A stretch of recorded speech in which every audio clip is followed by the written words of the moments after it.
বানিয়েছি সরষে দিয়ে পাবদা মাছ। আমি এটা গরম ভাতে পরিবেশন করে দেব, জাস্ট অসাধারণ খেতে লাগবে। দেখতে থাকুন আমার রেসিপিটা আমি কিভাবে বানিয়েছি। নমস্কার বন্ধুরা, কুকিং অর্পিতাতে আপনাদের সবাইকে স্বাগত জানাই। আশা করি আপনারা সবাই ভালো আছেন। আমি আজকে বানাচ্ছি সরষে দিয়ে পাবদা মাছ। আমার যদি এই রেসিপিটা ভালো লেগে থাকে তাহলে আমার চ্যানেলে একটা সাবস্ক্রাইব করে দেওয়ার অনুরোধ রইল। আমি যেইভাবে বানাই সেইভাবেই বানিয়ে আপনাদেরকে দেখাচ্ছি। আমি এই যে পাবদা মাছ নিয়েছি, আমি এখানে 400 গ্রাম পাবদা মাছ নিয়েছি। আমি পাবদা মাছটা কিন্তু আগে থেকে ভালোভাবে কেটে ধুয়ে নিয়েছি। আমি এর মধ্যে দিয়ে দিচ্ছি লবণ আর দিচ্ছি হলুদ, দিয়ে আমি ভালোভাবে মাখিয়ে নিচ্ছি।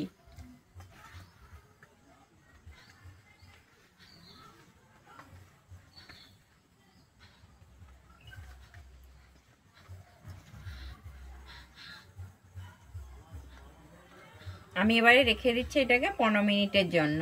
আমি পাবদা মাছের সর্ষে দিয়ে ঝাল বানানোর জন্য আমি এখানে মশলা নিয়েছি। আমি এখানে নিয়েছি সাদা সর্ষে নিয়েছি 1 চামচ, কালো সর্ষে নিয়েছি 1 চামচ, পোস্ত নিয়েছি আমি 2 চামচ, আর নিয়েছি টমেটো একটা কুচিয়ে নিয়েছি, আর কাঁচা লঙ্কা নিয়েছি 3টে। আমি এখানে কাশ্মীরি লঙ্কার গুঁড়ো নিয়েছি 1 চামচ, ঝাল লঙ্কার গুঁড়ো নিয়েছি 1 চামচ, কালো জিরে 1 চামচ, লবণ নিয়েছি আর হলুদ নিয়েছি। আমি এই সাদা সর্ষে কালো সর্ষেটাকে আমি একসঙ্গে বেটে নেব।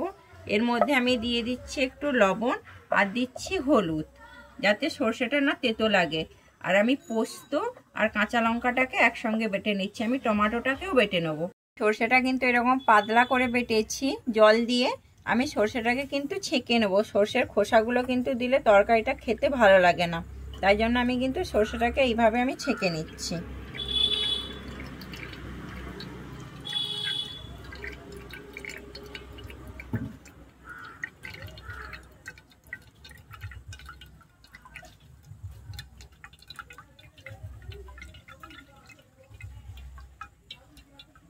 তো আবারও একটু জল দিয়ে সর্ষেটাকে আরেকটু ছেঁকে নিচ্ছি।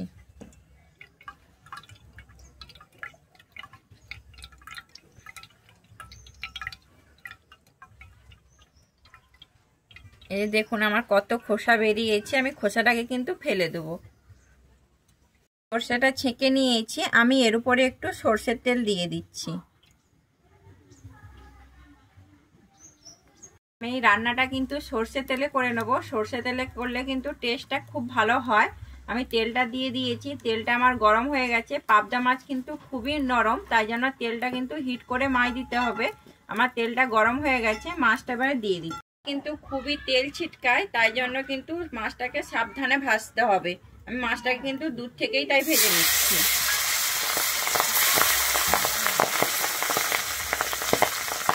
মাছটা কিন্তু ভাজা হয়ে গেছে। আমি মাছটা কিন্তু খুব বেশি কড়া করে ভাজবো না।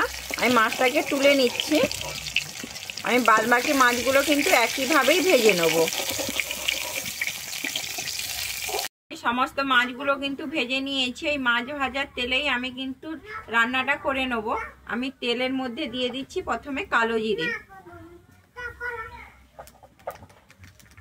আমার কালো জিরেটা ভাজা হয়ে গিয়েছে। তারপরে আমি দিয়ে দিচ্ছি টমেটো বাটা। আমি যে একটা টমেটো নিয়েছিলাম, টমেটোটা বেটে নিয়েছি, দিয়ে দিচ্ছি টমেটো বাটা।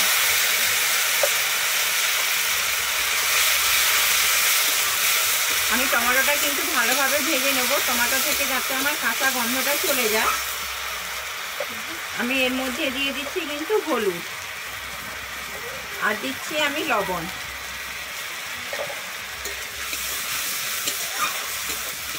আমার টমেটোটা ভাজা হয়ে গিয়েছে। আমি এরপরে দিয়ে দিচ্ছি কিন্তু ঝাল লঙ্কার গুঁড়ো 1 চামচ।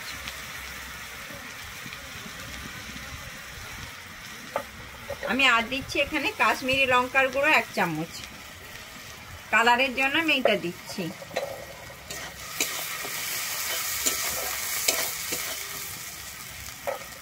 আমি এরপরে দিয়ে দিচ্ছি এখানে পোস্ত আর কাঁচা লঙ্কা বাটাটা।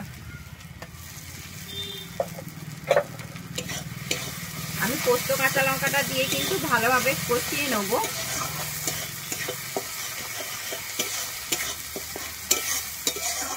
যাতে আমার পোস্ত থেকে কাঁচা গন্ধটা চলে যায়। আমার সমস্ত মশলাটা কিন্তু কষানো হয়ে গিয়েছে। এরপরে আমি একটু বাটি ধুয়ে জল দিয়ে দিচ্ছি।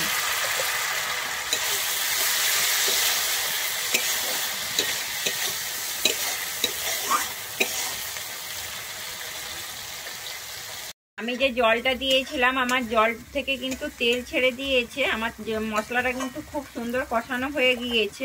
এরপরে আমি দিয়ে দিচ্ছি সর্ষের যে আমি জল দিয়েছিলাম, সর্ষের জলটা আমি এবারে দিয়ে দিচ্ছি।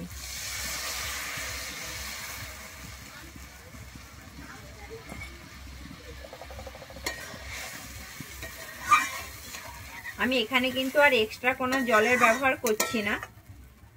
এটাকে আমি এবারে ফুটতে টাইম দেবো একটু। কিন্তু ফুটে গেছে।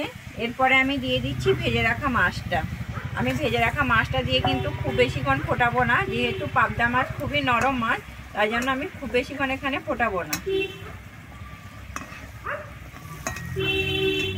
আমার কিন্তু রান্নাটা হয়ে গেছে, আমি এবারে নামিয়ে নিচ্ছি।